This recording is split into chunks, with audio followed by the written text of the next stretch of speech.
اگر آپ خلافت راشدہ کے دوران پیدا ہو گئے ہوتے، موسٹ فارچونیٹ، موسٹ ایزی، دین قائم ہے، اللہ کے احکام جاری ہیں، سارا نظام وہی ہے، دی ہول اسٹیٹ کرافٹ وہ اسلام کی بنیاد پر کام کر رہا ہے، آپ ایک سٹیزن ہیں، آپ کے لیے تقرب بالنوافل کے درجے کھلے ہوئے، فرض تو پورے ہیں یہاں، نفل نماز پڑھیے، نفل علم حاصل کیجئے، نفل روزے رکھتے چلے جائیے، نفلی چلے کیجئے، جو چاہیے کیجئے، تقرب بالنوافل۔ اور اس تقرب بالنوافل کا درجہ یہاں تک اونچا ہو سکتا ہے، وَيَتَقَرَّبُ إِلَيَّ عَبْدِي بِالنَّوَافِلِ حَتَّى أَكُونَ، میرا بندہ نوافل کے ذریعے سے میرا تقرب حاصل کرتا جاتا ہے، کرتا جاتا ہے، کرتا جاتا ہے، یہاں تک کہ میں اس کی آنکھیں بن جاتا ہوں جن سے وہ دیکھتا ہے، اس کے کان بن جاتا ہوں جن سے وہ سنتا ہے، اس کے ہاتھ بن جاتا ہوں جن سے وہ پکڑتا ہے، اس کے پاؤں بن جاتا ہوں جن سے وہ چلتا ہے۔ حدیث قدسی، اور سارے وہابی بھی مانتے ہیں اس کو، یہ نہ سمجھیے کہ یہ کسی صوفی کی بڑھ ہے، حدیث صحیح عند کل محدثین۔ اللہ ہاتھ بن جاتا ہے آپ کا، اللہ پاؤں بنتا ہے آپ کا، اللہ آنکھ بنتا ہے آپ کی، اللہ کان بنتا ہے آپ کا۔ یہ بہت اونچی بات ہے، بہت اونچی بات ہے، بہت اونچی بات ہے، لیکن یہ تقرب بالنوافل کا درجہ کہاں آئے گا؟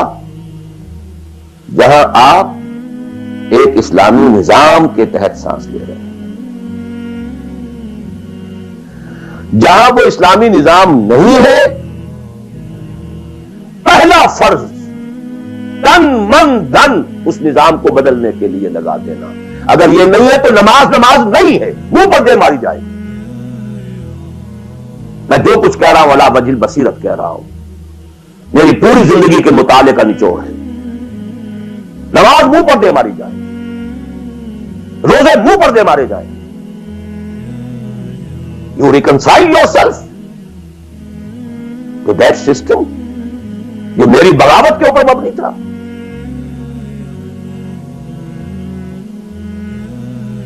پہلا فرض یہ تن من دھن،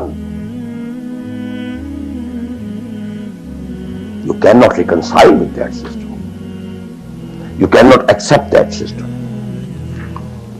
اس میں اپنے آپ کو اکوموڈیٹ کرنا، اس میں اچھے کیریئر تلاش کرنا، اس میں اچھی جائیداد بنانا، اس میں پیسہ جمع کرنا، اس میں اچھی سے اچھی بچوں کو ایجوکیشن تاکہ بہتر سے بہتر زندگی وہ بھی گزار سکیں، سب کا سب حرام، مطلقاً حرام۔ پہلا کام یہ ہے اپنی جان، اپنا مال، اپنا تن، اپنا دھن سب اللہ کے دین کے لیے خرچ کرو۔ سب سسٹمز لیول کے اوپر صرف جان کو باقی رکھنے کے لیے جو ناگزیر ہے، that is allowed, nothing more. This is the point, crucial point. اب ہمارے سامنے حدیثیں ہوتی ہیں، وہ سارے فضائل کی کتابیں ہیں اور یہ ہیں جن کا تعلق اس ماحول سے تھا جبکہ دین قائم ہو چکا تھا۔ اس کانٹیکسٹ میں باتیں ہو رہی ہیں، نفل کی بات ہو رہی ہے اور قیام اللیل کی بات ہو رہی ہے، اور جو ہے ختم قرآن کی بات ہو رہی ہے، اور اگر فجر کے بعد بیٹھے رہے مصلے پر اور 2 رکعت پڑھ کر اٹھے جبکہ سورج نکل چکا ہے تو اب یہ اتنا اونچا سوال، یہ ساری بات، all these things become absolutely irrelevant. یہ deciding factor is دین غالب ہے، ٹھیک ہے، چلو نوافل کی طرف، قرات کی طرف چلو، جتنا آگے سے آگے یتقرب الی العبد بالنوافل، ورنہ تقرب بالفرائض پہلے فرض کرنے ہوں گے، اور فرضوں میں پہلا فرض جہاد ہے۔ Now please note this word, جہاد اصل میں اس جد و جہد کا جامع عنوان ہے your struggle against that system. لہذا انما المؤمنون الذين آمنوا بالله ورسوله ثم لم يرتابوا وجاهدوا باموالهم وانفسهم. Integral part of the definition of a مومن.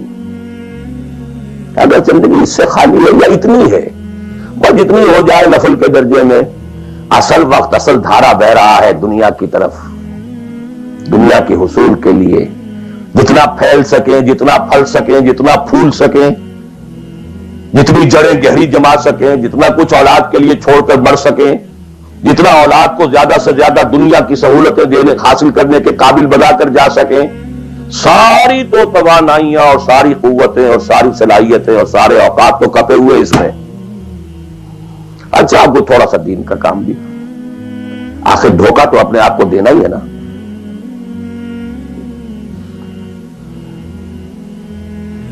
قسمت فروش عورتیں بھی تو کالے کپڑے پہن کے جلوس میں نکلتی ہیں امتیازیوں کے، اور سبیلیں لگاتی ہیں اور مسجدیں بناتی ہیں. They have to deceive themselves. ڈاکو لوگ دیہات صفاق یتیموں اور بیواؤں کی سرپرستی کرتے تھے. ہمارے معاشرے میں جو بستہ الف بستہ بے کے ہنڈے ہوتے ہیں، ان کے ہاں بھی نیکی کا، پن کا، خیر کا کھاتا ہوتا ہے. کسی طرح کچھ مذہبی ایکٹیویٹی ہے. اصل شے یہ ہے کس ماحول میں رہ رہے ہیں. بہت خوش قسمت ہوتا میں اور آپ، پھر آپ اچھے سے اچھا پہنتے، کوئی اعتراض نہیں، اچھے سے اچھا کھاتے. قل من حرم زینۃ اللہ التی اخرج لعبادہ والطیبات من الرزق. خلافت راشدہ میں آپ رہ رہے ہیں، آپ حلال ذریعے سے کما رہے ہیں، آپ بہت اچھا کھائیے، بہت اچھا پہنیے، بلکہ اللہ چاہتا ہے کہ اس کی نعمت جو اس نے تمہیں دی ہے وہ تم پر ظاہر ہو. لیکن پلیز نوٹ دی کانٹیکسٹ. دین مغلوب ہو اور آپ اچھا پہننے اور اچھے کھانے کی فکر میں ہو.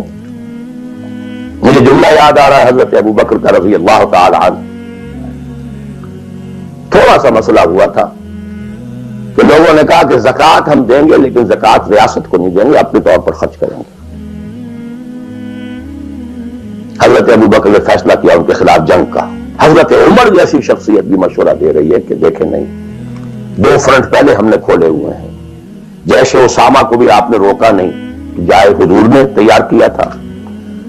پھر جو مرتدی ہو گئے، کسی اور کو نبی مان لیا، ان کے خلاف تو جنگ کرنی ہی کرنی ہے. لیکن یہ تو صرف نماز بھی پڑھ رہے ہیں اور یہ زکوٰۃ کا بھی انکار نہیں کر رہے، صرف ہمیں نہیں دے رہے ہیں.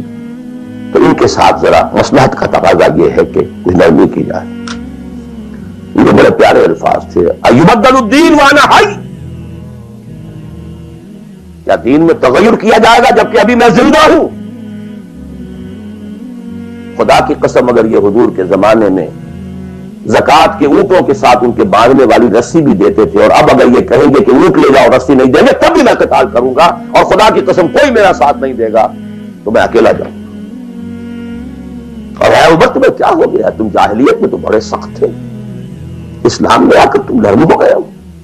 یہ ڈانٹ ابو بکر پلا رہے ہیں عمر کو رضی اللہ تعالی عنہ.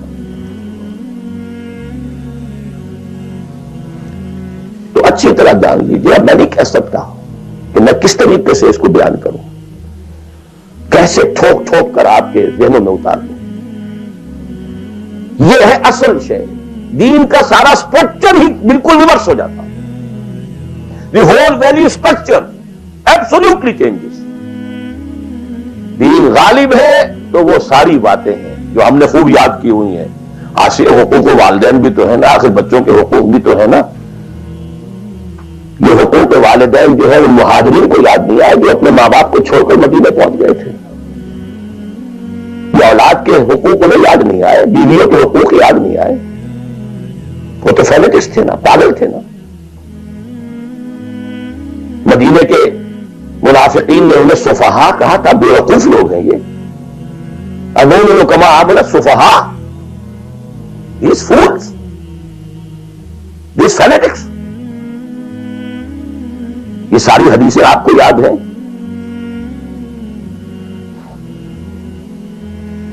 فرق ہے، اسلام غالب ہے تو مسئلہ کچھ اور۔ ان کی چوکھٹے ہوتوں کا ساتھ بھی پڑا سجے ہے، ان کی چوکھٹے ہوتوں کا ساتھ بھی پڑا سجے ہے، ان کی چوکھٹی ہوتوں کا ساتھ بھی پڑا سجتا ہے، در بڑا ہو